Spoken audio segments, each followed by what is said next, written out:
gente vai seguir então para o segundo momento. Acho que a gente pode abrir também para as perguntas e para as considerações, se vocês tiverem perguntas para fazer para as apresentadoras ou alguma consideração a fazer sobre os temas comentados, ou se vocês tiverem também para debater agora nesse momento.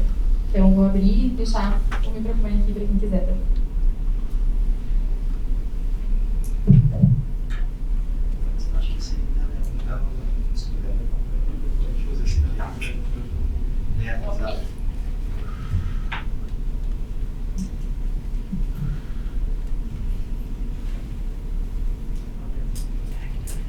Boa tarde. Sobre a exposição da Larissa, a gente é de Blumenau, somos conterrâneos aí, repassamos ontem por Criciúma, né? E parabenizar pela exposição e das demais também. E a questão ali do NFT, eu acho interessante o seguinte, né? Que se isso for considerado, isso é vendido como um produto, né? Se isso for considerado um uso ilícito, eu acho que eu não sei como seria a busca e apreensão desses produtos. Porque se você tem um produto, né, uma coisa física, a busca e apreensão é física. Agora, se um NFT é vendido como um produto e é considerado violador de IPI, como é que seria a busca e apreensão de um produto dessa natureza? De um bem intangível, né?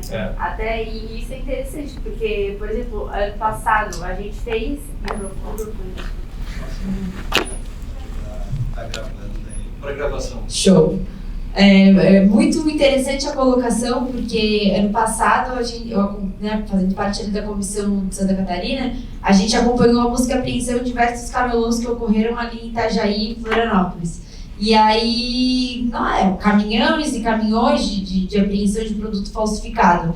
E quando a gente vai realmente para a esfera digital, né, para um arquivo digital, uma obra digital, a gente não sabe nem como sequestrar. E aí a gente o sequestro do produto, no caso, a apreensão.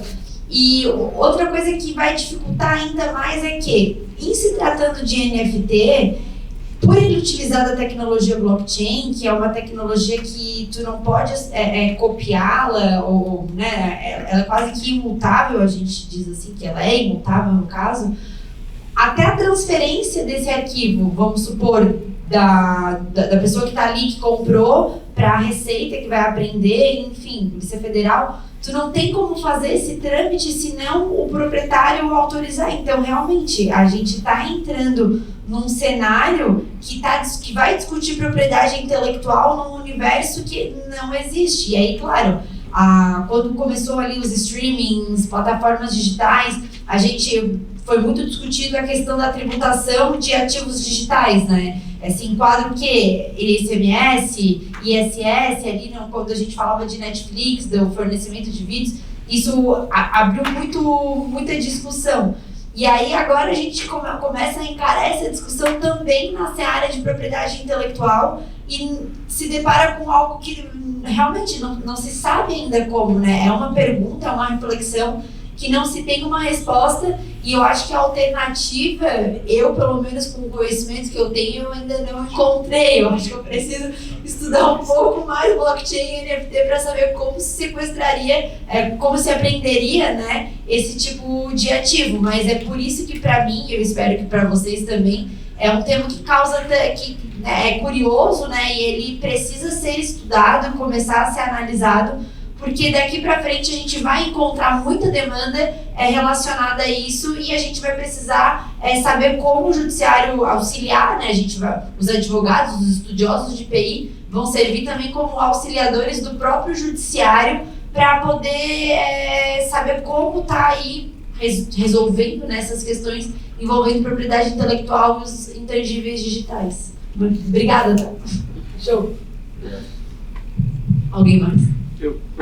Eu vou um pouquinho antes, só para fazer as minhas provocações. Eu tenho um compromisso que eu vou ter que sair em 15 minutos, então eu não sei se eu vou conseguir, pelo menos, prestigiar quem apresentou com a leitura que eu fiz, né, para vocês estarem aqui. A gente fez uma seleção, a gente analisou os artigos e aqueles que tinham condição foram eleitos, né, para estarem aqui hoje apresentando, que são vocês três. Então isso, quero destacar, né, dar os parabéns para vocês por isso e parabéns pela apresentação. Além disso, eu queria só levantar alguns pontos que eu acho importantes naquilo que a gente trabalha e até para suscitar para vocês essa questão mais de um pensar sobre os temas de cada um. Da Larissa, recentemente a gente verificou o movimento nos Estados Unidos de vários registros, até decorrentes do caso, né, de marcas de forma preventiva. O pessoal começou a registrar marca em classes diversas das que atuam. Por exemplo, a classe 9, classe 41, eu sei que tem o McDonald's que fez, a Nike, além dela criar uma marca própria para o ambiente virtual, foi a Nike Land, ela registrou as marcas dela, o Nike, e colocou elas no USPTO, registrou elas no USPTO. Então a minha pergunta, e aí vem bem no que você estava conversando sobre as classes e tal, eles usam especificação, por exemplo, produtos virtuais não suscetíveis de download. Essa é uma especificação usada no registro estadunidense e que, se a gente for pensar o que é esse produto, né, entre aspas, porque não é físico, né, não é um serviço, não está prestando serviço. Ele vai ser utilizado como um avatar, se for o caso, ele vai ser divulgado no ambiente virtual como uma forma de captar clientela para o ambiente físico, ou seja, eu estou usando como marketing, não estou usando como efetiva venda virtual. São várias formas de uso. O pensar é infinito, porque se criou um novo ambiente. Nesse novo ambiente, essas estão sendo as iniciativas, porque a gente pega a classificação de NICE, a tradicional classificação de NICE, ela é revisada frequentemente pela Organização Mundial de Propriedade Intelectual. No entanto, ainda não existe essa especificação.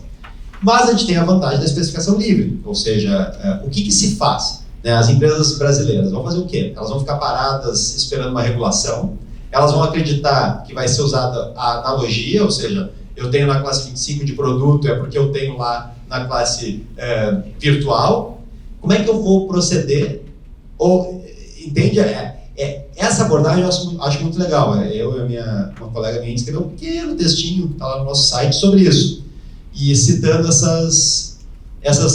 como está se comportando o mercado estadunidense e mundial de algumas dessas marcas. Então, acho que o teu trabalho é super interessante. Esse caso é emblemático, né? Porque tu fez uma análise de caso, eu acho que fez bem, tu destrinchou bem, e tu, inclusive, no processo, tu pegou todos os 7 tópicos levantados de violação de direitos da Hermes. E isso é bacana, porque a gente consegue enxergar, né, a propriedade intelectual muito além do registro marcário, né? A gente tem a repressão à concorrência desleal, que tem aqui também. Então, eu gostei muito da tua apresentação, do teu trabalho, e aí só dando esse pitaco, porque a verdade é que surgirá a regulação, como em tudo. Em algum momento vai surgir alguma regulação. Mas a outra incerteza é a questão territorial. Porque, de um lado, a gente tem a questão territorial brasileira, mas quando eu estou no ambiente virtual, eu não tenho delimitação territorial. Então, como é que eu vou exercitar o meu direito se aquela pessoa está fazendo uso e reside nos Estados Unidos e eu aqui no Brasil? Não existe regulação disso. Como é que eu vou fazer? Eu vou ter que ter o registro nos Estados Unidos também, ou o meu registro brasileiro é válido no universo virtual, independentemente da questão territorial? É uma pergunta que não tem resposta. Ela tem indícios, né, de como será regulada. E essa é a complexidade que as empresas estão se defrontando e estão tomando iniciativas. Porque é a história de que a regulação vem sempre depois do fato. O fato está acontecendo. O que se faz frente a esse fato? Até que exista a regulação. Me parece adequado partir para os registros nas classes que vão, digamos assim, é o uso que se está fazendo da marca naquele novo ambiente. Porque eu não estou vendendo um produto. Então, como é que eu vou ter uma classe de produto e aí a busca e apreensão, né, por exemplo, né, como é que eu vou fazer uma busca e apreensão daquele produto, né? Enfim, né, são desafios que a forma que essas empresas estadunidenses de renome encontraram para contornar neste momento que não tem regulação foi buscar classes que se adequam melhor ao uso da marca delas nesse ambiente virtual. 41 por causa do entretenimento, a 9 porque é produto virtual de download sem um software, né? Então aí associam a essa especificação. Mas por que uma Nike que não produz software, não produz produto eletrônico nem nada vai estar registrando na classe 9? E aí a gente vai entrar no outro ponto, que é uma conexão com o que a Lívia trouxe, que eu acho que sensacional, que é a capacidade do ente público, que não tem no seu objeto social entre aspas, né, a possibilidade de vender produto. Então, como é que ele vai ter legitimidade, que é o que se exige, a lei de propriedade industrial exige, para registrar uma marca de produto se ele não tem no seu escopo de atividade essa marca? Agora, eu acho sensacional a questão de registro para eventos, para todas essas atividades e licenciamento. Isso é plenamente possível e não é feito. É impressionante que o ente público ele rasga dinheiro. Então, eu acho muito pertinente o teu trabalho, a tua abordagem. Eu acho simplesmente sensacional. Assim, acho que uma conexão bem boa ali para chamar a atenção de que não é porque a lei diz que os emblemas oficiais não são registráveis por terceiros. É muito além disso, né? A apropriação daquele título e a possibilidade de usar esse ativo intangível. Só volto ali, Larissa, porque eu já trabalhei muito a questão de infração e percentuais, tá? Com todo respeito ao Virgil Abloh, é a maior balela querer botar em percentual a existência de violação. Isso não existe. A gente tem um outro profissional que desenvolveu o chamado método RASP, de análise de violação de desenhos industriais, que também é todo baseado em percentuais. Só que o método RASP considera um objeto A, considera um objeto B. Aí ele diz, esse objeto B é constante de 100%. Se eu mudar mais de 15%, se não me engano ele usa. Se eu mudar 15% do objeto como um todo, eu já não violo.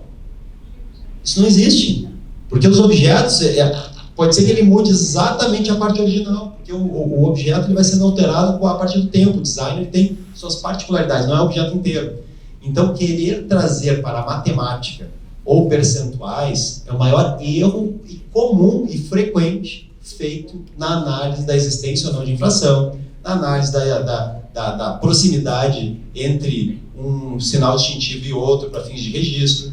Então, são erros que são cometidos que eles parecem lógicos, eles querem facilitar, a intenção é trazer uma visão mais reta, trazer segurança jurídica, mas, na verdade, eles cometem um erro de premissa absurdo.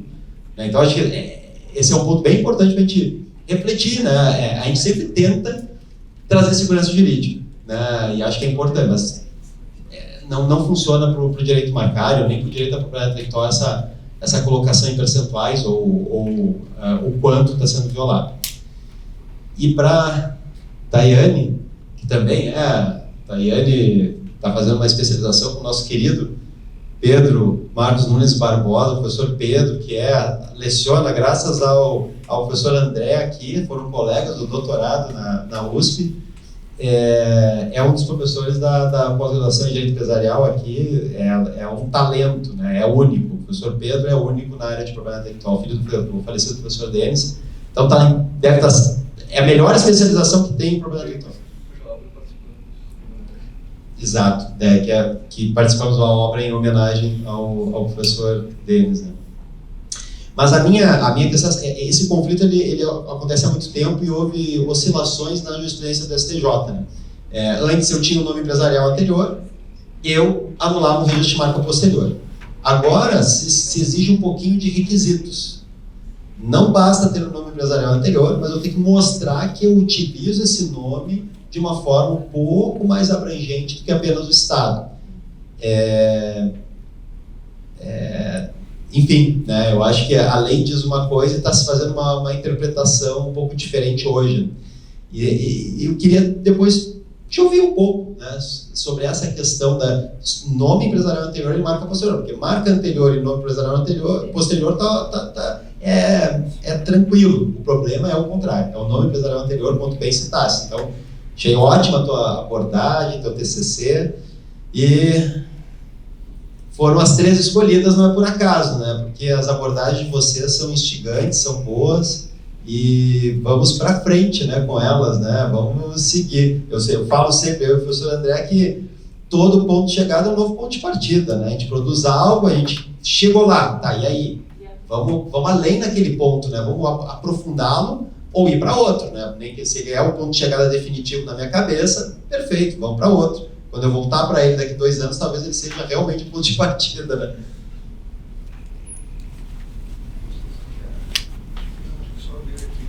Tem um... Não sei se...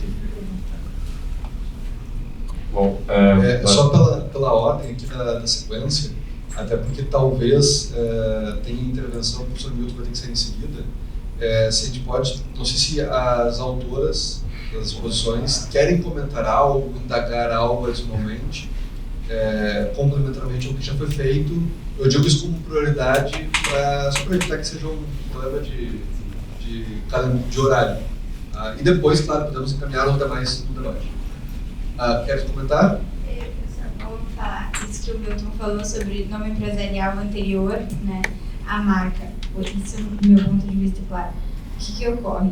Eu vejo muitos empresários que têm empresas há 30, 40 anos e até tem um problema, assim, que várias daquelas empresas que ligam pro empresário e dizem assim, tal fulano me ligou dizendo que quer registrar a marca e eu vi que o senhor utiliza antes, então estou te ligando para avisar que você pode registrar antes, né, que na verdade não tem, e várias empresas fazem.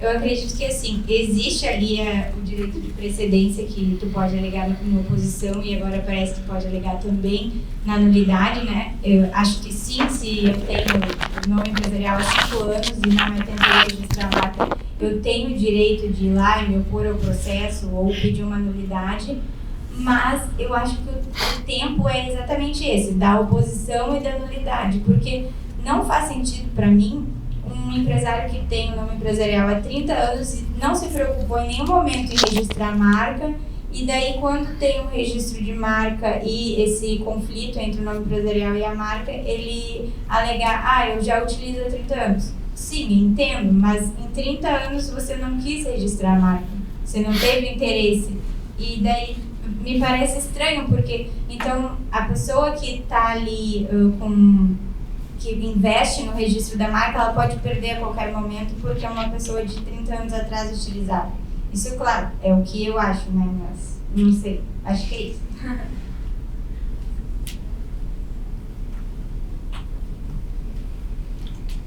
Só uma questão, Adriana. Antes da Adriana falar, alguém quer complementar, Larissa, só para a gente encerrar. A Larissa. Só para a gente poder concluir. Ali primeiro sobre a questão da classe.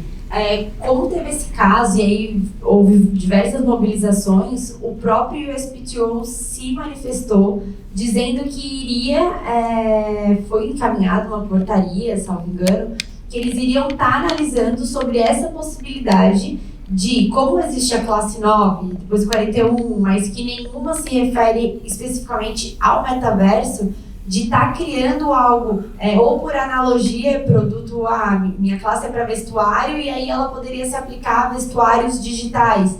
Então, não vi também, até o momento, não tive nenhuma notícia de um posicionamento do USPTO quanto a isso, mas eu vi que está tramitando uma análise a respeito, não só por conta desse caso, mas justamente por isso, porque a Nike veio e criou a Nike Land e aí fez esses diversos registros para tentar, de certa forma, uma proteção, né? E aí, quando a gente fala também da territorialidade, a questão do hash, do IP, de onde é que veio, de onde saiu aquele NFT, mas também eu posso estar aqui no Brasil e estar usando o IP lá de fora. E aí, realmente, abre margem para um conflito, para uma discussão que, novamente, a gente ainda não viveu, né? O fato e depois, posteriormente, a regulação. Mas eu acredito que, assim como a gente tem aí o Protocolo de Madrid, Comissão de Paris, vai ocorrer alguma coisa nesse sentido, voltado para tentar estar regularizando isso e, enfim, estar tentando criar, de certa forma, uma isonomia, né, entre esses países, para poder tratar, para poder discutir dentro do metaverso. E aí, só uma reflexão, assim, que até falando agora que surgiu. Hoje a gente está vivenciando uma guerra entre a Rússia e a Ucrânia.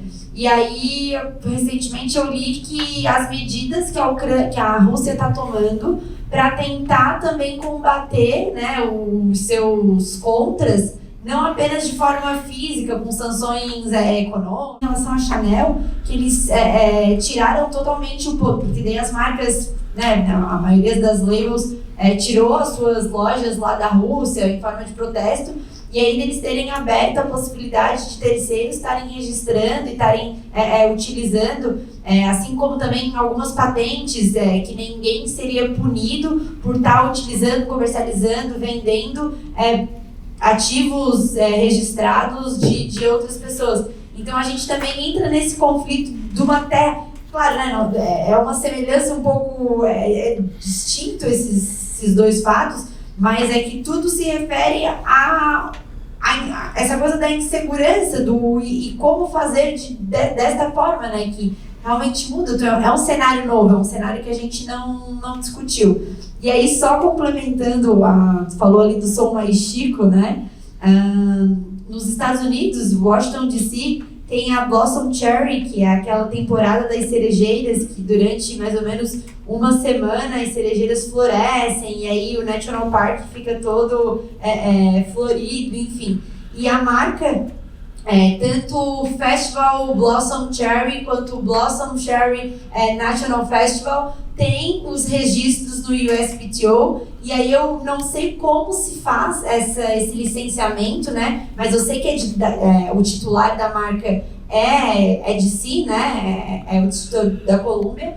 E aí eu acho que eles também devem fazer algo assim, até para objeto de estudo de caso, deve ser algo também com licenciamento, porque a indústria local, o turismo local, ele se desenvolve, ele explora muito o marketing nessa época do ano, por conta do Festival das Cerejeiras, né? Então, também um estudo de caso a ser feito até para poder se inspirar os municípios a saber como está licenciando isso, né? Novamente, as normativas são diferentes lá e aqui, mas a gente usa da analogia muitas vezes para poder se inspirar e legislar, né?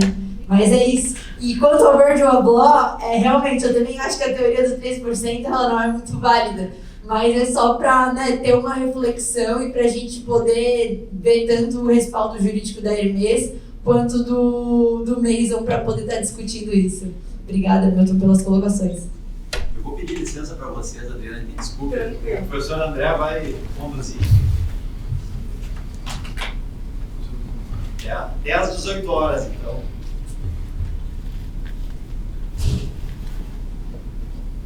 Pessoal, só para fazer uns comentários mais provocativos, né? A questão dos NFTs, do metaverso, enfim, todos nós estamos engatinhando ainda, né? Eu, principalmente. Mas não só a propriedade intelectual marcas, pontualmente, né? Mas eu ouvi uma discussão essa semana sobre o próprio direito de propriedade e de como isso pode se refletir também em concorrência desleal no metaverso, né? Existe um metaverso chamado Second Life, que ele reproduz o mundo real, né? Então eu posso entrar lá e comprar um terreno num endereço que pode ser um endereço emblemático. Por exemplo, a esquina da Paulista 1811, que é o Mac 100, Mac 1000, né? Que é aquela casa antiga toda reformada para o Mac. Compro lá no ambiente virtual aquele terreno e instalo lá uma rede de fast food no mundo virtual. Até que ponto eu estou concorrendo por estar no mesmo endereço, porém dentro do metaverso, que reproduz o mundo real, né? Então, acho que o direito de propriedade é só uma pontinha, porque o direito de propriedade em si está em jogo aí também, né? E levando para a concorrência desleal. A gente vai ter um mundo real e um mundo virtual concorrendo, né? Então, achei super interessante essa discussão para a gente ampliar um pouco mais. E sobre os 3%, que o Milton também já comentou, me lembrou bastante uma questão que a gente está falando muito de propriedade industrial hoje, né? Mas sobre direito autoral, que CAL, que é o Conselho de Arquitetura e Urbanismo, eu já me dediquei bastante sobre direito autoral de projeto arquitetônico, tem uma resolução 67 que tentou definir o plágio, que é uma definição que nós não temos, né? E aí coloca lá, não lembro, até procurei aqui o artigo, eu acho que é esse, que ele coloca assim, que para se definir que tenha plágio numa obra arquitetônica, precisam estar cumpridos 3 requisitos. Olha a audácia, né, de tentar dizer o que é plágio. Então, partido topológico, distribuição funcional e forma volumétrica. Então, para ter um plágio na obra arquitetônica, tem que ter essas 3 coisas. Seriam os 3%, digamos assim, né?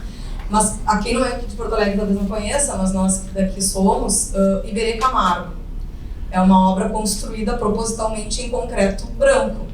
Experimenta pintar de outra cor para ver se não muda completamente, né? E a cor, ela é o essencial daquela obra. Então, a gente tem muitas tentativas de definições e tentar objetivar algo que é subjetivo, né? Para nos amparar nessas questões que todo dia estão no noticiário, enfim. E esse dos 3% é uma dessas tentativas que ele fez em causa própria, né? Para tentar se defender. Então, são só alguns comentários mais provocativos aí para a gente seguir discutindo.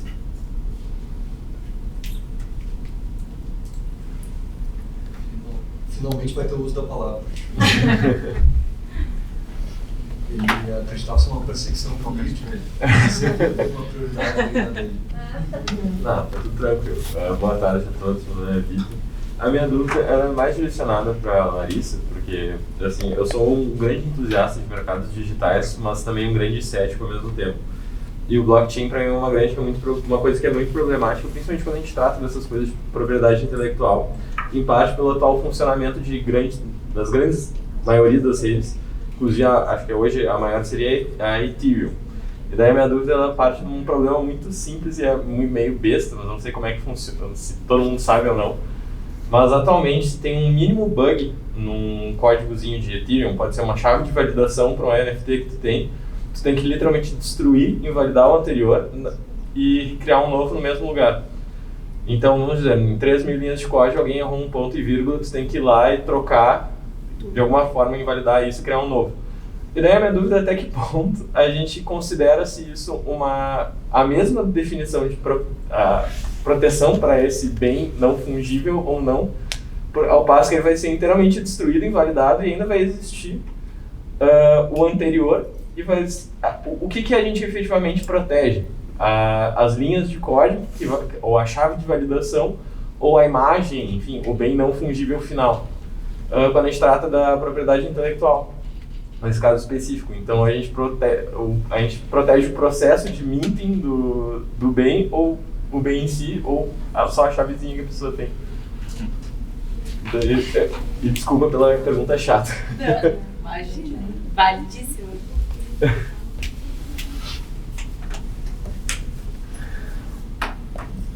E é uma pergunta válida porque realmente existe existe essa insegurança e não se sabe. Eu, Larissa, acredito que a proteção da propriedade intelectual ela vai recair realmente para o aspecto visual, né, para o aspecto figurativo, para o nome que é utilizado. Porque, apesar de existir a possibilidade do bug, não é para ele existir, né? Igual o casamento, no caso, para separar. É igual o Ethereum e, enfim, as linhas de código. O certo é para não alterar. Por isso que, quando a gente fala de NFT, existem alguns tipos porque o NFT, ele origina da utilização de blockchain. Mas não são todos os blockchains que podem se tornar um NFT, justamente por causa desse bug. É apenas alguns tipos de blockchain que conseguem se tornar um NFT a ponto de conseguir transformar aquele arquivo realmente em algo imutável. E aí a gente entra para essa discussão que tu trouxe. Quando a gente está falando de Ethereum e criptomoedas, elas vão circular. Então, por isso que a corrente vai aumentando, né? Por isso que a gente vai acabando tendo... ela vai circular. Quando a gente está falando de NFT, não que eu vá comprar e depois não vá vender para outra pessoa, mas como é um mercado de colecionáveis, né? Da mesma forma que existe coleção de obras de arte, quem compra o NFT compra para colecionar e aí, dependendo de como aquilo vai se comportar, de como o mercado vai apreciar, vai valorizar, e aí pode chegar em determinado ponto que aí também chamado de criptoarte, que eles gostam de falar, né? Que vai valer a pena tu vender aquela criptoarte ou não, mas ele é algo que não vai ter tanta circulação dentro da rede, o que garante talvez a diminuição da possibilidade de um bug. e ao mesmo tempo o tipo de blockchain escolhido para ser um NFT é um blockchain que ele só vai ser transferido, mas ele não vai ser adicionado ou mutado, né? Ele continua único. Por isso que a gente fala que o NFT é único, porque às vezes tu tens um arquivo blockchain que utiliza a tecnologia blockchain para dar aquela garantia da origem. Tu aplica a tecnologia blockchain para saber de onde é que aquilo saiu, para te ter a certeza de que aquele documento é aquele documento.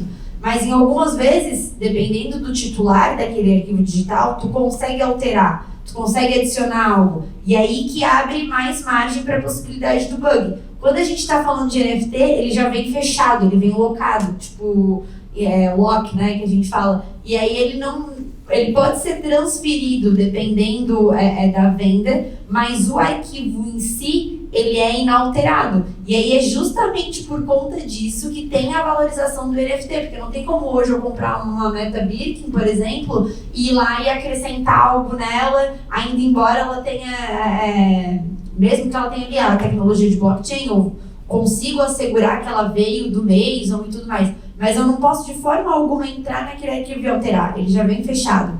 Então a diminuição de bug ela é um pouco maior. Mas sim, tem muita, como eu falei, é um campo muito novo e a intenção de desenvolver o artigo foi justamente essa.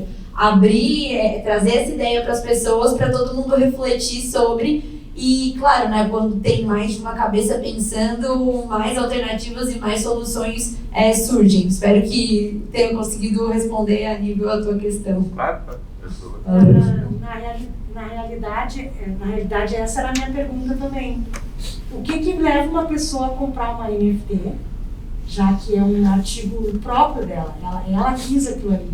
Então é intransferível. Ela pode achar que aquilo ali vai ter uma valorização comercial, mas naquele momento é algo que ela quis e que talvez ninguém mais queira, entre aspas, né?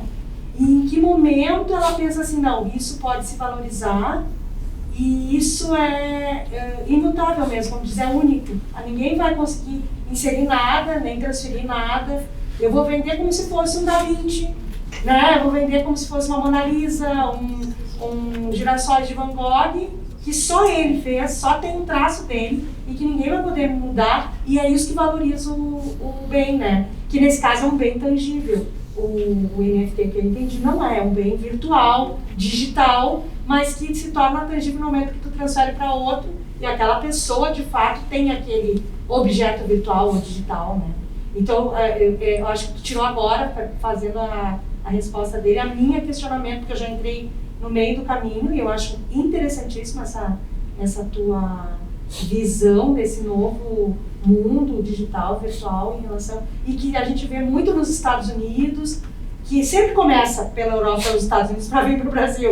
A gente ainda tem, a gente tem aquela mania de tupiniquim, mas a gente ainda infelizmente, né? Nesse sentido, cada vez a gente vê mais que nas tecnologias a gente continua sendo não prioritário, secundário, terciário, mas depois a gente aprende e desenvolve. E aí agora tu respondeu aquilo que ficou na minha cabeça, mas por que comprar um NFT? Que pra mim, olha, vou ser bem séria, eu nem sabia o que era NFT. Então foi ótimo, porque já me elucidou em relação a isso, né? Só pra completar. Claro, para muitas pessoas o NFT não vai fazer sentido nenhum, porque a pessoa não é apreciadora de arte, a pessoa tá nem aí pra Valhalla, ela quer saber de outras coisas e, né, tô nem aí porque é um NFT. Mas dentro do mercado da indústria criativa e a economia digital, a área de artista, as pessoas que gostam de colecionar, e aí a gente tem aquela história da carta do Pokémon. Todo mundo sabe que as pessoas gostam de colecionar cartas de Pokémon. E até o NFT, quando começou a transferir o blockchain e mutar ele a ponto de transformá-lo num NFT, se começou com cartas de Pokémon virtuais. Porque daí a pessoa pode ter, hoje eu posso bater um print de qualquer coisa da minha tela, igual ali a Meta Birkin, eu trouxe para vocês a imagem, eu consegui demonstrar. Mas para quem gosta de itens colecionáveis e tem apreço, para ele, na verdade, é muito bom que circulem milhares de prints sobre aquilo. Porque a satisfação pessoal dele é saber que ele tem o arquivo original. Que o NFT original tá lá na casa dele, tá lá tá lá na nuvem dele. De igual uma Mona Lisa, hoje a gente pode ir em qualquer lugar e enfim, comprar uma réplica da Mona Lisa e ter na nossa casa. Mas tu sabe que não é a Mona Lisa, tu sabe que não é o quadro verdadeiro, né? Então, a ideia, mais ou menos, parte deste princípio, de que o NFT, através da aplicação de um NFT num ativo digital, tu consegue fazer com que aquilo se torne original e autêntico, e quem está comprando aquilo sabe que tem o original e o autêntico. E aí, como é que valoriza? Essa história, esse fato acabou bombando. Então, quem está acompanhando esse mercado, poxa, eu quero comprar um NFT de MetaBic, eu quero ter para poder, né, porque tá ganhando a preço. E aí, quem é do meio vai atrás de quem tem. E aí, até esse lastro, né, como que ele colocou da corrente, como é que as pessoas sabem que tu não vai me vender um que não é o original? Daí tem toda uma configuração, que aí tu vai lá na plataforma de venda oficial onde está disponível, tu vai na página do artista, tu vê onde ele disponibiliza, tu vê para quem que foi vendido para ver se tu tá realmente comprando o código, o NFT correto. Tem também determinados cuidados que quem está comprando precisa tomar. Mas esse desejo de consumo de um NFT e o porquê ele acaba se tornando algo tão importante vem disso, né, da questão de itens colecionáveis. E aí faz bastante sentido para quem está nesse mercado. Mas, claro, esse tipo de tecnologia, ele pode auxiliar a gente, por exemplo, em smart contracts. A gente hoje está podendo, através da utilização de blockchain e de NFT, está conseguindo fazer muitas transações jurídicas e, enfim, interpessoais de forma virtual, 100% virtual, e 100% segura, porque tu consegue garantir uma autenticidade, uma veracidade que às vezes até em plano físico, mesmo que tu vá no cartório, tu não consegue, sabe? Então... eu falo isso agora que tu chamou para essa questão também. Eu trabalhei com certificação digital, que é uma coisa que até 10 anos atrás era algo que era para poucos, que muitos não queriam e que a Receita Federal implantou para poder ter o ICP, para ter essa segurança, essa certificação. Exatamente isso, o mundo virtual, digital, ele precisa do certificado. E esse certificado tem que ser chancelado e dito, ó, isso é verdadeiro. E hoje em dia, para qualquer lugar do mundo. Claro que a gente tem os nossos específicos para os nossos trabalhos, né? Mas para qualquer lugar do mundo isso vai ser necessário. Tu vai ter que ter uma chave digital para te poder se relacionar com as outras pessoas no mundo, em qualquer contexto. Principalmente nós, que eu não sei a maioria se é da área do direito, né? Que mudou muito a área do direito. E hoje não tem mais quem não tem um certificado digital, né? Sim. Tá, obrigada. Valeu. Só algumas questões aqui, as provocações estão ótimas, mas o que foi dito agora, o NFT, que eu não conhecia, etc., me surgiu uma curiosidade. A gente está dentro de um ambiente razoavelmente especializado aqui. E dentro dessa ideia, eu queria saber dos presentes. Quantos de vocês já comprou, ou tentou comprar, ou acessou produtos NFT? E a segunda questão, já vamos por coisa. E a segunda questão é o metaverso. Quantos já acessaram ou tentaram acessar o metaverso? Vamos lá, a primeira questão, NFT. Levanta a mão. 4 pessoas. Só falei isso. A minha voz está trocando aqui a minha adolescência. E metaverso, quantos? A Larissa está em todas? 4 pessoas. Eu acho que é interessante isso, porque assim, claro, quando a gente fala de blockchain, quando começou a se difundir a ideia, eu tenho uma vantagem sobre alguns profissionais do direito, porque quando eu era adolescente eu fazia programação, alguns achavam que eu seria informata, eu nunca segui para esse caminho. E quando perguntavam, mas tu está estudando programação, informática, naquela época você estudava Word e Excel, né? Você fazia curso disso, eu dizia que era uma ferramenta, né? Que era para esse fim que eu estudava, era a minha razão, etc. E bem, na verdade, quando eu vi o que é o blockchain, quando começou a surgir, mas como é que faz para poder assegurar? Eu comecei a ter dúvidas técnicas. Obviamente eu não sou um programador, eu não tenho tantos conhecimentos, digamos, digitais quanto talvez eu sonhasse, mas tudo bem, eu entendi como é que faz a estruturação. E a partir disso, todo mundo tem levantado muito dúvidas sobre aspectos práticos, porque já que o blockchain se reconstrói, salvo o caso de um bug, alguma coisa do tipo, ele acaba não sendo maleável, salvo uma grande estrutura. Na verdade, o blockchain, como ele se reconstrói a partir de 100, 200, 1000 computadores, eu teria que desligar e reprogramar 1000 computadores ao mesmo tempo, o que depende de uma atividade muito intensa e muito improvável. E a partir disso, claro que quando surge a tecnologia blockchain, a gente começa a ter várias dúvidas sobre, mas como é que eu faço na prática?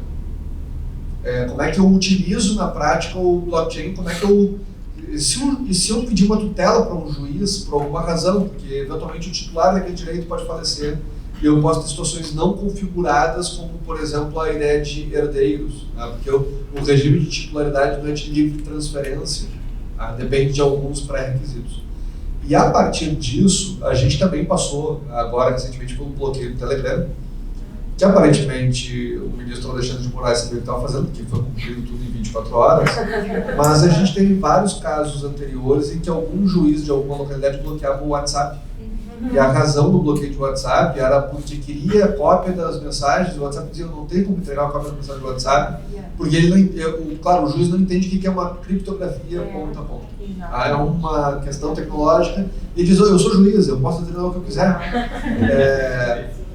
Até tem, acho que um filme que o casal casa em Las Vegas e depois diz, então os condena a ficar casado por 6 meses, ou coisas do tipo, e daí a parte fala para o advogado, mas ele pode fazer isso? Sim, ele é um juiz, claro, ele pode tudo. Claro que isso é uma comédia, uma brincadeira, mas me parece que, em certa medida, nos compete conhecer as realidades para tentar entender como é que elas funcionam. Quando eu era mais novo, havia muita crítica que a pessoa tinha que ter uma experiência para poder julgar. Eu era novo, eu dizia, não, posso julgar se eu quiser, qual o problema? E claro que às vezes, com o passar do tempo, sim, para algumas coisas pode mudar a sensibilidade. Hoje, eu casado, enrolei minha esposa quase 10 anos até casado, depois estou casado há 13 anos com ela, tenho 2 para 3 filhos, se tudo der certo. Eu hoje, pela minha experiência, acho que algumas coisas que eu pensava no passado eu revejo. Então acho que isso é um ponto importante. Aí, quando eu falo do metaverso, eu perguntei quantos aqui viram, porque eu dei uma angústia, porque eu nunca tentei acessar. Eu já vi várias notícias. Eu nunca tentei acessar. E eu preciso dessa experiência. Como é que eu vou poder falar de algumas coisas sem essa experiência? Me surgiu um dia desse uma notícia, não vou entrar em detalhes, mas uma notícia que saiu na imprensa que teria ocorrido a primeira notícia de estupro coletivo no metaverso. E claro que é uma notícia sempre dramática. Não estou dizendo se é verdadeiro ou falso, ou o que acontece, mas obviamente que isso é algo sempre chocante, condenável, mas do meu ponto de vista acadêmico, de compreensão, eu não consigo entender se a realidade que é posta pelo metaverso, as pessoas estão distantes e através de equipamentos, como é que é possível iniciar uma violência sem que a pessoa não consiga cessar a violência? Eu não consigo. Para mim, hoje, me falta essa compreensão. Como é que eu não consigo cessar? Eu consigo entender como é que eu não consigo cessar uma violência física presente, porque eu sou submetido mecanicamente a certas condições. Mas quando eu falo em metaverso, o que pode talvez ter impedido, se é claro que a notícia é verdadeira e obviamente pode ser que também aí seja um problema, mas me parece que é uma questão presente. Então, os assuntos são muito interessantes, muito relevantes, mas ao mesmo tempo me colocam, porque eu vou perguntar, porque eu também tenho a curiosidade. NFT já pesquisei, já acessei, blockchain já acessei, metaverso não. E muitos dos presentes aqui também não acessaram, então eu me sinto meio solitário, me sentiria muito mal se de todos os presentes, todos dissessem menos um, o cameraman não acessou, talvez. Ele vai dizer, acessou, levantar a mão agora. Não, então me sentiria muito mal, porque, bom, eu preciso dessa experiência e acho que isso tudo auxiliaria, seria relevante. Então, Eu só posso dizer a partir de tudo que eu aprendi muito com as exposições, eu fiquei muito feliz aqui de poder ouvi-las e, aliás, dito de passagem, em sua maioria, para nós, entre nós gaúchos, estrangeiras, e a quem não era estrangeira, foragida, né? Tá fazendo estudos com o nosso amigo Pedro Marcos Barbosa, que é uma figura ímpar. Que, dia de passagem, eu o conheci no ano de 2013, quando comecei a fazer doutorado.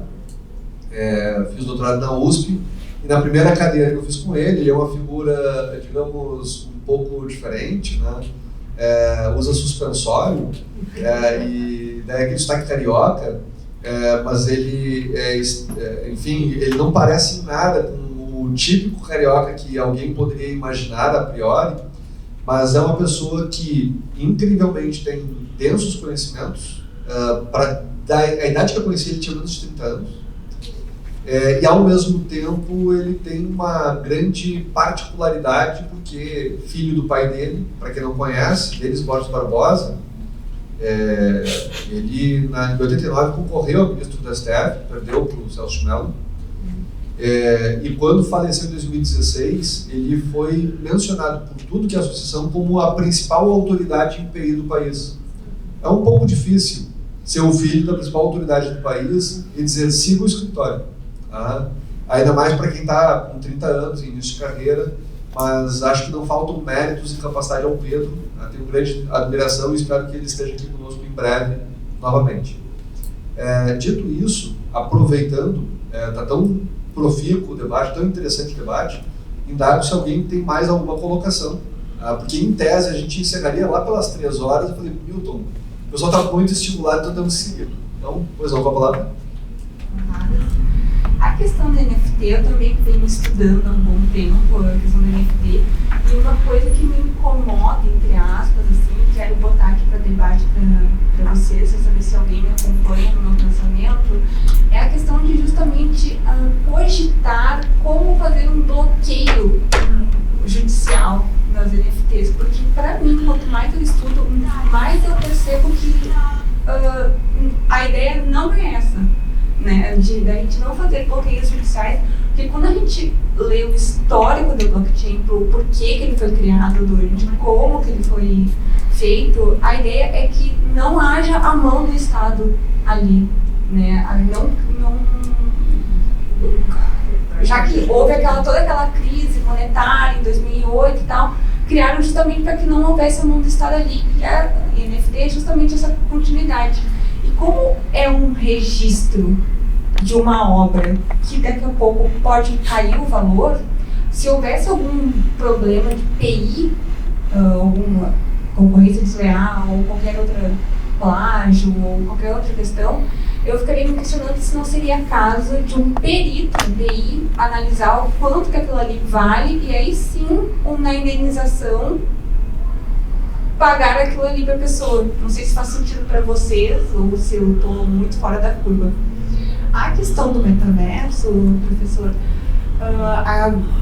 ali tem, se eu não me engano, dá para ver um videozinho, tá? 4 participantes meio que circularam ela ali e burlinaram, entre aspas, o avatarzinho, eu ia falar bonequinho, o avatar dela ali, e na hora ela não conseguiu sair da situação e depois a situação terminou. Basicamente foi isso que aconteceu. E o metaverso, segundo o Elon Musk, vai se tornar uma realidade muito forte na questão de shows. Eles já estão estudando, porque como a minha dissertação do mestrado aqui na casa é sobre streaming, eu venho acompanhando o que o Spotify vem fazendo, vem estudando, as patentes que eles vêm depositando e já estão aplicando no software. A ideia é de que a gente coloque o óculosinho e que se eu quero ir no show do Kiss, como de fato eu irei no final do mês que vem. Ao vivo e em cores, que é o último, né? Vai ser a última. Ao vivo e a cores tem que ser, né? Ou para quem preferir Maroon 5 ou Metallica. Bota o óculosinho e vai estar ali no show, porque o que, segundo essa companhia do Elon Musk, o que de fato importa é o que os nossos neurônios estão percebendo. Né? Então, é essa sensação que vem se buscando, e o metaverso vai substituir isso, pelo menos na indústria da música, que é o meu forte, né? Que é o que eu venho estudando há algum tempo. E só mais um comentário em relação ao NFT, não está só na questão de obras de arte. A Nike está fazendo tênis, está vendendo no metaverso, e para quem quiser retirar o tênis mesmo, vai lá na própria fábrica e pode retirar aquele único tênis em NFT, que eu acho que é muito interessante, que de fato a gente daqui a pouco sai dessa ideia de ser só uma obra de arte, daqui a pouco se torna algo físico mesmo. E já tem alguns carimbozinhos também em criptoarte que também já estão circularam no Oscar ano passado, alguns músicos, no VMA. E mais uma vez, obrigado pela explanação, meninas, vocês foram incríveis. Obrigada. A moda também está se beneficiando muito com isso, né? A Dolce & Gabbana, acho que já fez um desfile no metaverso, então, e tu tinha a possibilidade, se eu não me engano, de depois adquirir um daqueles modelos que foram desfilados ali no mundo real. Então, eu acho que essas grandes empresas estão agora se dando conta de que o metaverso não precisa ser apenas um mundo virtual, mas ele pode ser uma conexão para chamar as pessoas para o mundo real de volta, né? Te apresento algo no metaverso que te gera essa sensação, essa experiência única, e tu vai daí no mundo real buscar algo que te complemente, né? Então, o Dolce & Gabbana fez isso no desfile, a Nike está fazendo isso com os tênis, como a música. Então, acho que são mercados que a gente tem que ir acompanhando. Sim, os games eu acho que é o principal, né? A inaugura. Até porque os próprios jogos, né, representam o metaverso ali, né? Tu entra com... E a questão da violência, agora eu também entendi, também não tinha entendido, professor, agora, na verdade, a vítima foi o Avatar, né? Sim, ficou imaginando como, né? Só de logar? Pois é. Eu acho que não, eu acho que, pelo que eu entendi, os 4 participantes meio que começaram a dominar ela ali, e daí na hora ela não soube o que fazer, não conseguiu sair, depois eles saíram. Será que o Avatar tem que desligar? Não. Deixa eu ver aqui. Se eu bem entendi, na verdade, o que está sendo dito é que a história da violência é que ela foi tão rápida que a pessoa ficou, talvez, sem reação. Como acontece na vida real. Sim, exatamente. E só por curiosidade quanto ao metaverso, porque começou a surgir notícia, inclusive, de escritórios de advocacia que estão entrando no metaverso e estão, inclusive, contratando arquitetos para fazer obras no metaverso e coisas do tipo, né? Fazendo arquitetura, etc. E isso chama atenção. Eu quero saber se algum dia a gente vai poder ter algumas realidades do tipo pegar uma rua movimentada com gente panfleteando, ou gente falando, Mega Sena da virada. Eu não sei se tudo isso, compro ouro, vendo ouro, o super cabide, temos várias possibilidades a considerar. Professor, só umas colocações sobre o que ela falou. E aí, enfim, é porque é tanta informação e o tempo era curto que às vezes a gente deixa alguma coisa passar. Nesse caso da Hermès e do Maison, o que aconteceu? Quando a Hermès notificou no primeiro momento o artista, ela também notificou a plataforma em que os NFTs estavam sendo disponibilizados. E aí essa plataforma excluiu o artista, excluiu a coleção de Meta Birkin. Tanto é que hoje as Meta Birkins estão sendo comercializadas numa outra plataforma que não a primeira original que ele tinha colocado à disposição. Então, quando tu falou ali, né, quais serão os meios, né, as ferramentas jurídicas, os meios que a gente vai ter para poder estar coagindo, estar impedindo que se dê continuidade nessa comercialização caso haja uma violação. Essa medida eu acredito que foi, começa a ter um início, né, do que seria, que é a própria plataforma ser notificada e aí excluir aquele comerciante, aquele artista. Porque ainda embora a gente esteja falando do universo virtual, em que não existe uma pessoa física, por detrás de tudo isso existem pessoas físicas. Existe um CNPJ, existe um CPF, existe um titular. Então, ainda vai ser sobre este que recairá as devidas responsabilidades. Mas, por exemplo, o blockchain. quando surgiu o blockchain lá na China, que o Japão, agora não foi Japão, né? Ele tem um codinome, mas a gente não sabe quem é ele de verdade. Então, a gente não sabe quem é o Nakamoto exato, então é algo que vai precisar do... Claro, né? Vamos rastrear esse cara. Sempre vai ter alguém por trás, e se a inteligência artificial pudesse ser autogerada a partir de um certo momento, mesmo que lá na origem, por alguma razão, eu não fosse identificar mais quem. O Elon Musk já disse que alguém está envolvido na indústria de carros. Ele soltou assim direitinho do Bitcoin. O Bitcoin? Ele soltou assim direitinho, assim, alguém está envolvido na indústria de automóveis. Então a gente fica, né, enfim, né, tem essa possibilidade, tem alguém por trás, a gente sabe que tem alguém por trás, mas aí também existem os mecanismos de mascarar esse alguém por trás.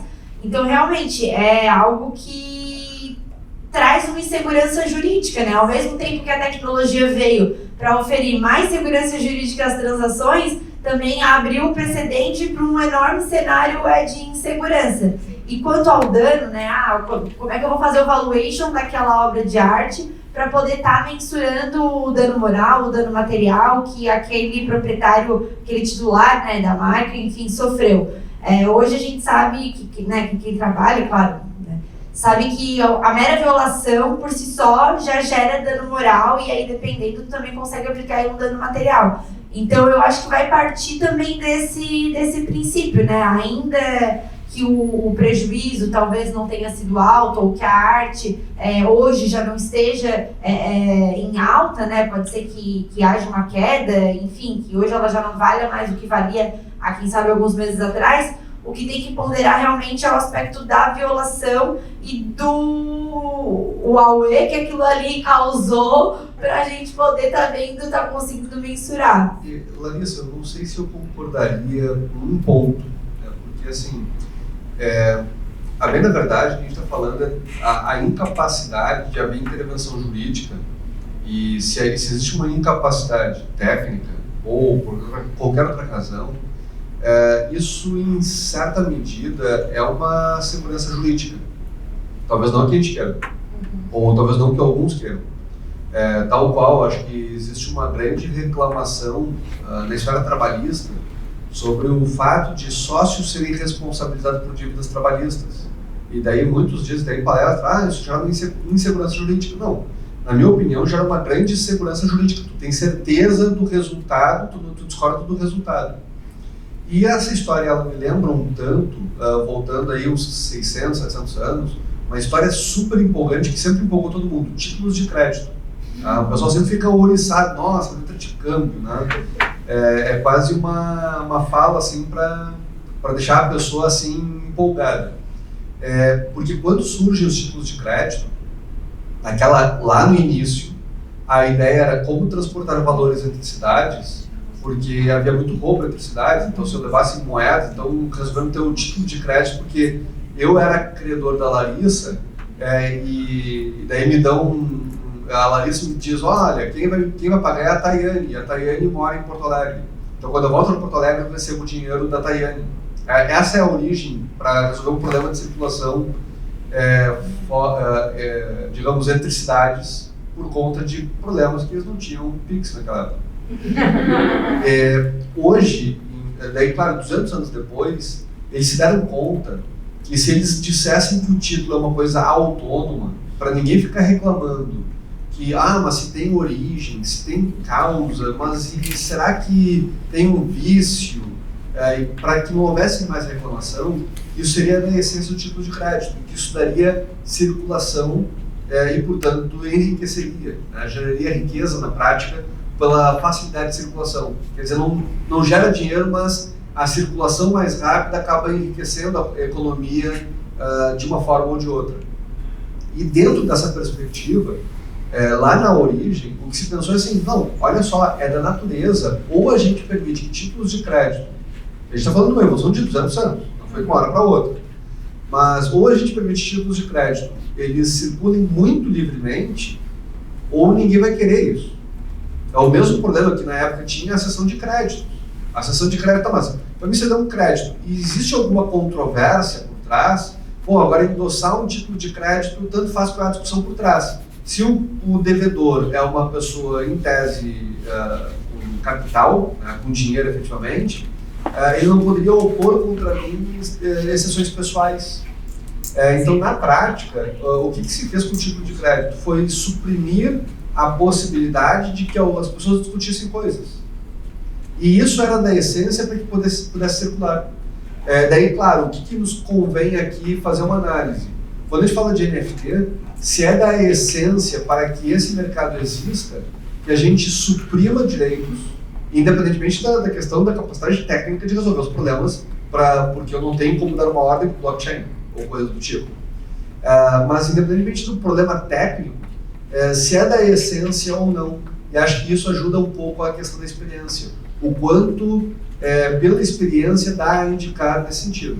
Se num grupo de especialistas, quase ninguém profissionalmente consultor, nem nós conhecemos a realidade técnica de assuntos como metaverso ou NFT, é claro que se a gente colocar dentro dos juízes, o juiz, e aqui tanto faz vara de Vaporé ou vara de Antônio Prado, que certamente aumenta muito a chance de não ter visto nada disso e, portanto, ter decisões que possam ser mais desconectadas.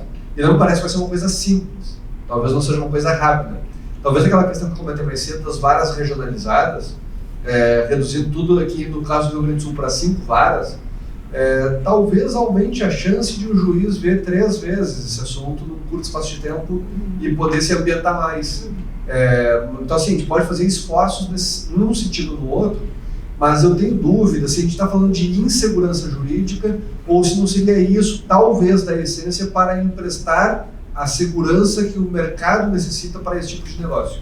E, claro, o quanto tempo a gente demoraria para assimilar e se convencer dessa posição e o quanto demoraria para que o judiciário pensasse dessa forma, ou a doutrina, que houvesse direcionamento nesse sentido. Pode ser um trabalho tortuoso. O colega lá com a mão levantada, alguém está com o microfone no outro? Lá atrás. Vou sair um pouquinho para facilitar.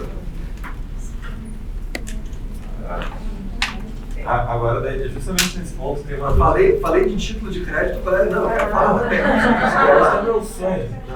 Mas a minha dúvida, na verdade, é as questões da competência também passa por um lado uma competência regulatória, que é uma grande dúvida que eu tenho, assim, por exemplo, falando de Bitcoin e essas coisas.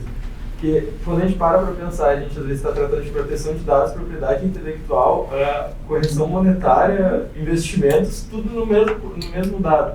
Daí cai no Bacen, na NPD, às vezes até tem coisa de concorrência, cai no CAD, ninguém sabe exatamente onde a gente fica, né? Daí minha grande dúvida, né, nessa questão, e não sei se alguém tem alguma ideia de como responder, como é que a gente faz, a gente bota... na Europa eles estão criando novas autoridades para conseguirem capturar isso, né? E a minha dúvida é se a gente não vai ter que esperar um bom tempo para ver como é que vai funcionar lá e daí saber o que importar para o Brasil, né? Com certeza. A gente tem que ver o que a Europa principalmente vai fazer para depois a gente adotar, inclusive até porque na questão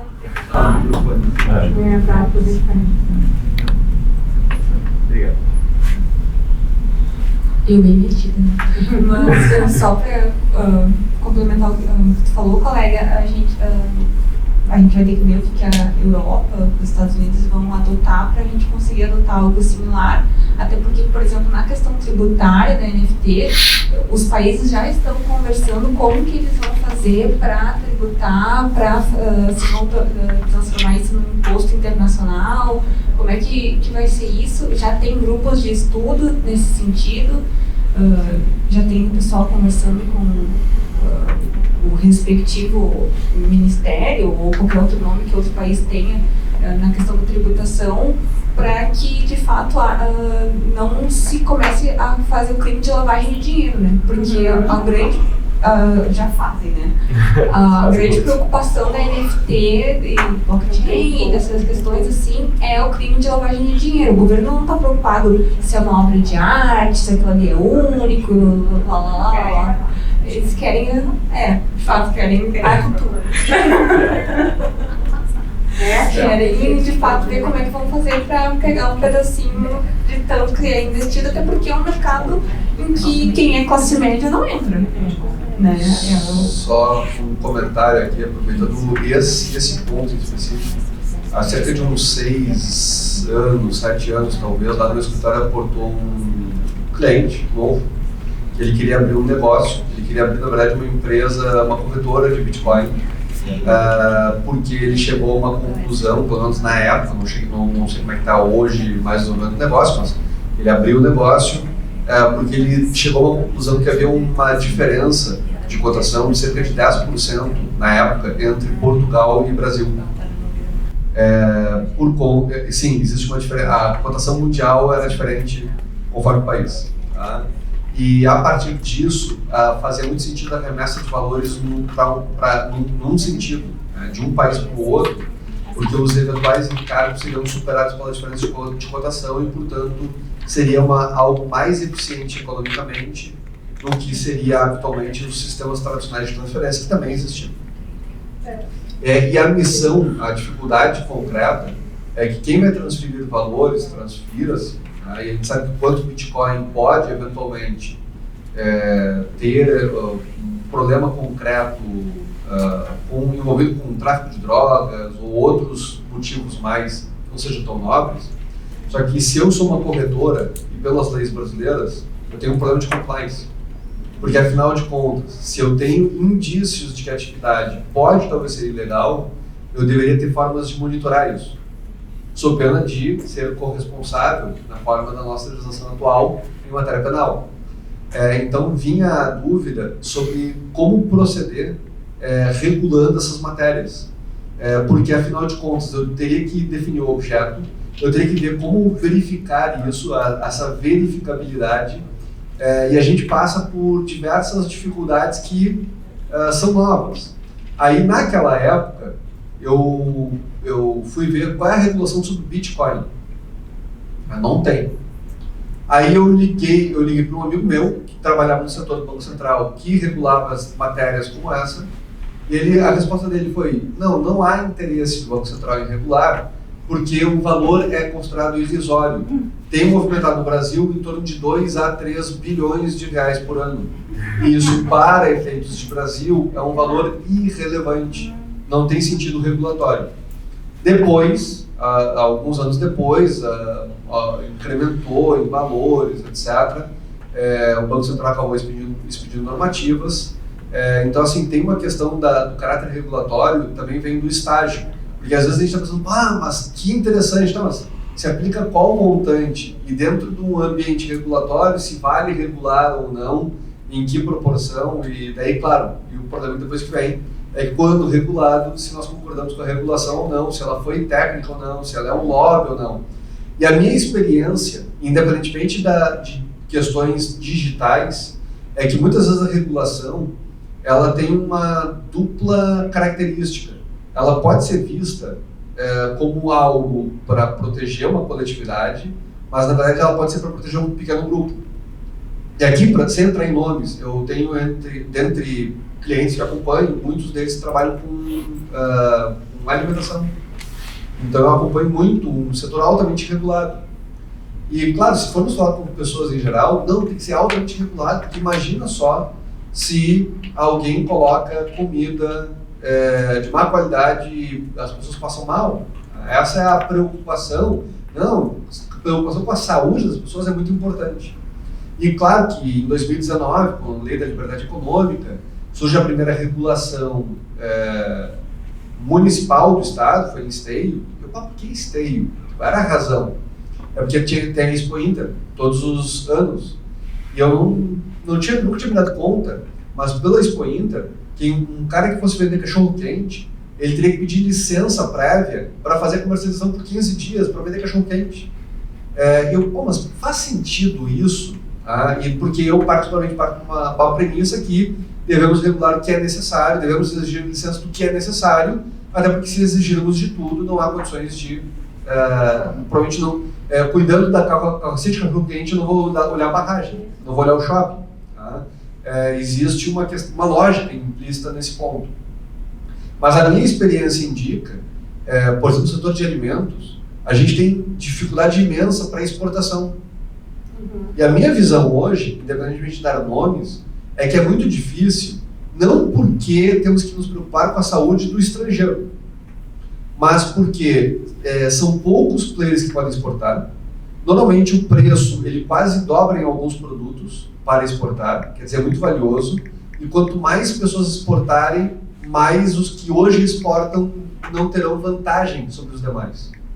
Então existe uma vantagem escancarada sobre os que podem exportar. E a minha visão hoje é que o sistema regulatório, quanto à alimentação para exportação, ela é truncada não para proteger a saúde das pessoas, mas para evitar a entrada de players. E claro que, assim como a gente tem setores talvez mais consolidados como alimentos, que não vai se dizer que talvez possa acontecer a mesma coisa com outras matérias, como blockchain, NFT, metaverso, ou outros temas mais que temos interesse.